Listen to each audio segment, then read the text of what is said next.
Neste vídeo nós vamos dar um giro na macroeconomia que tem ditado o ritmo do Ibovespa nos últimos tempos e tem corretora dizendo que o ano de 2025 vai ser muito difícil para os países emergentes, ou seja, o Brasilzão está no meio desse bolo, né?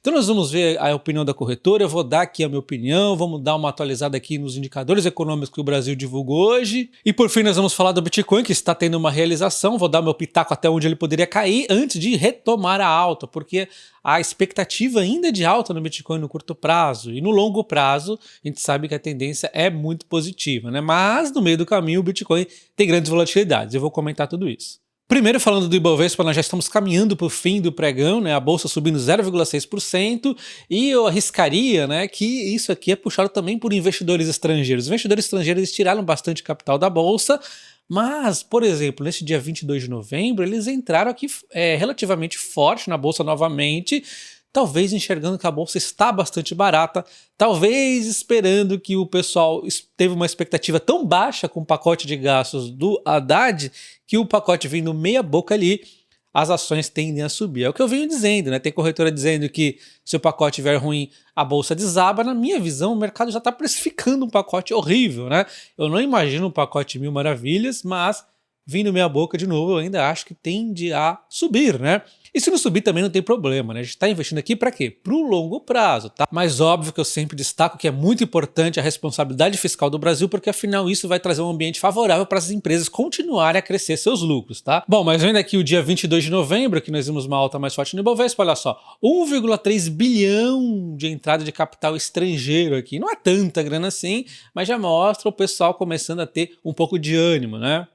Então nós podemos ver o Ibovespa caindo 19% em dólar em 2024, enquanto o índice de ações de energia elétrica caindo 23%, que é um pouco raro. Então algumas elétricas estão dando grandes oportunidades. Normalmente o setor da energia elétrica eles resistem mais do que o Ibovespa, mas quando nós temos problemas como a crise hídrica que chegou a bater na porta, o próprio Selic alta atrapalha o endividamento de algumas elétricas, elas costumam ter dívidas maiores, né?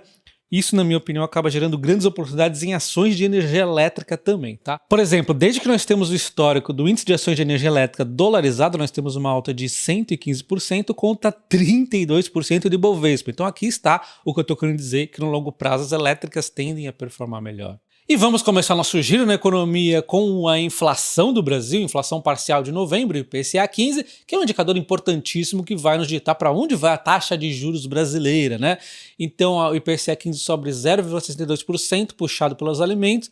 Você não consegue ver a notícia completa no G1, que é um site que mostra os gráficos bonitinho e tudo mais de inflação, mas tem que complementar com outros sites, porque eles não dizem ali as expectativas do mercado. A expectativa do mercado era 0,48%, ou seja, a inflação além de vir alta, 0,62%, ela também veio acima do projetado pelo mercado, de 0,48%, ficando a inflação anualizada acima do teto de gastos, do teto de inflação, tá? Então é um indicador bem ruim e mesmo assim a bolsa está reagindo ali relativamente bem na expectativa de corte de gastos que o Haddad vai divulgar.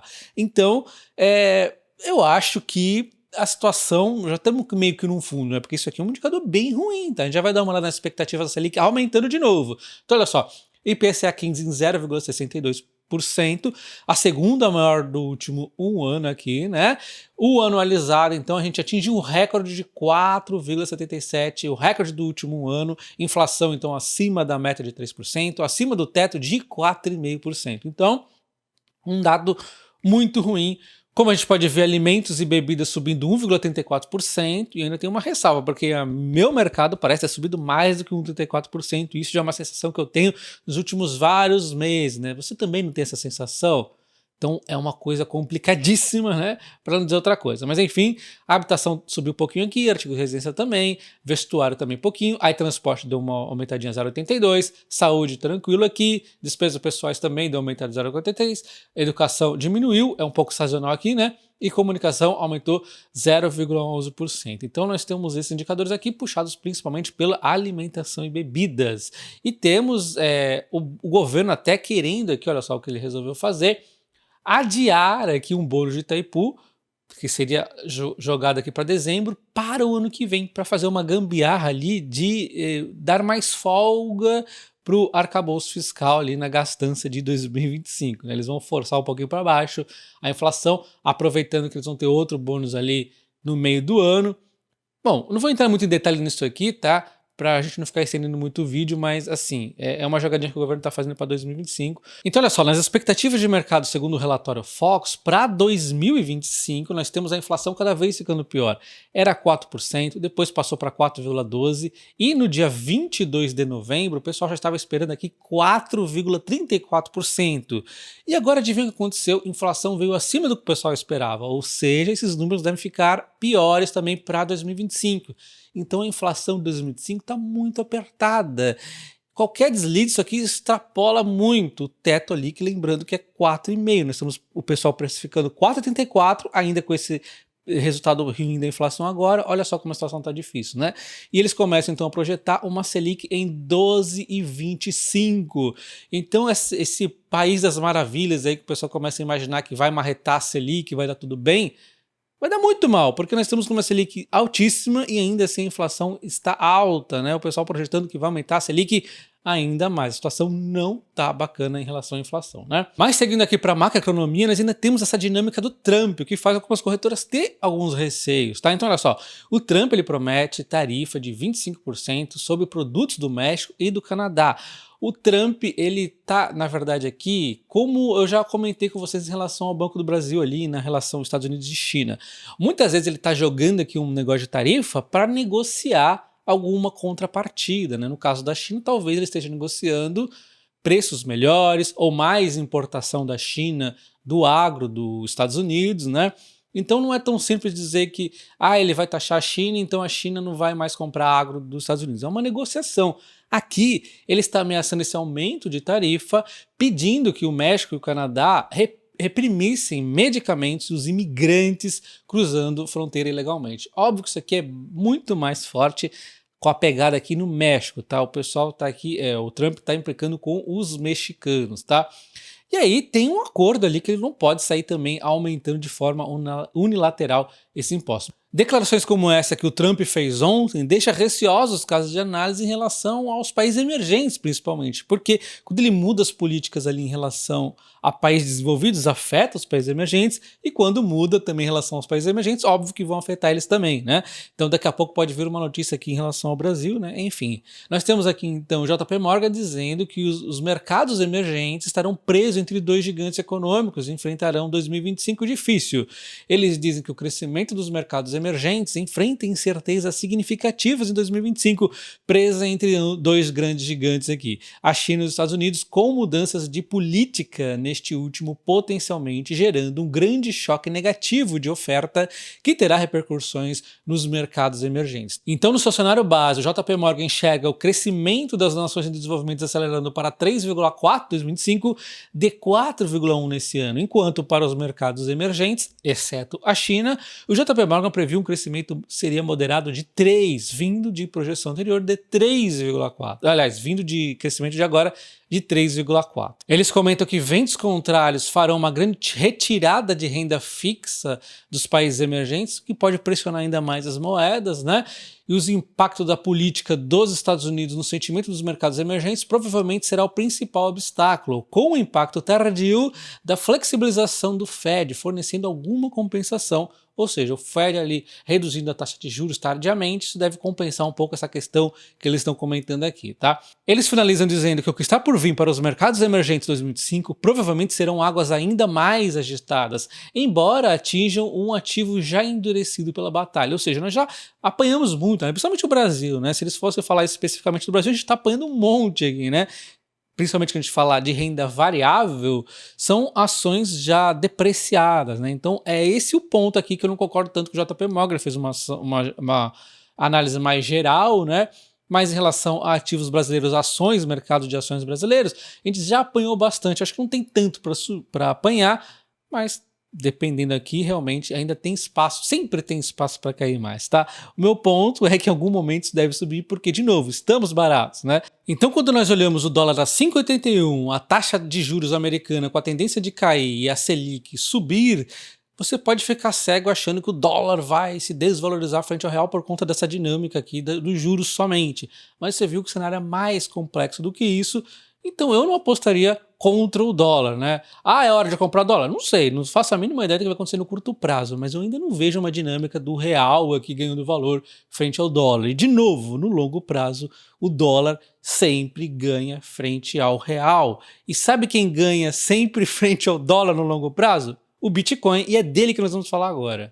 Mas não sem antes de comentar o curioso caso da MicroStrategy, compradora nata de Bitcoin, a maior empresa em relação a reservas de Bitcoin, que subiu no último ano 618%, uma alta superior inclusive ao próprio Bitcoin, porque eles vão comprando Bitcoin de forma alavancada. Então é como não, eles pegam dívidas para comprar Bitcoin, imaginando que o Bitcoin vai se valorizar muito mais do que o custo da dívida. Tem dado certo nesse momento. E eles estão comprando mais Bitcoin agora. Inclusive, nós temos várias casas de análise elogiando a estratégia da MicroStrategy, né? É um imã de Bitcoin e vai atrair bilhões, né? Porque além do processo que ela está fazendo ser muito bem sucedido, ela está chamando a atenção de outros investidores para o Bitcoin. A MicroStrategy, em 2020, ela implementou uma estratégia de aquisição de Bitcoin e uso como reserva de valor em seu patrimônio. Então, o que a gente tanto fala aqui de reserva de valor com Bitcoin, né? E eles fizeram isso na prática.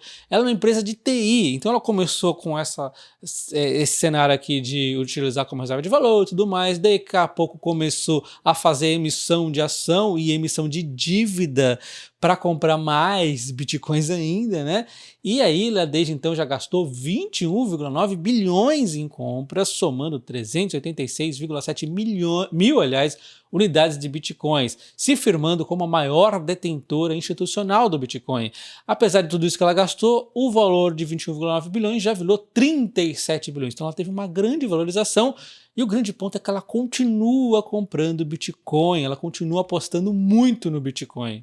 Em meio a essa maluquice toda, a MicroStrategy acaba deixando TI em segundo plano, né? Ela acaba sendo uma empresa de alavancagem em Bitcoin aqui, né?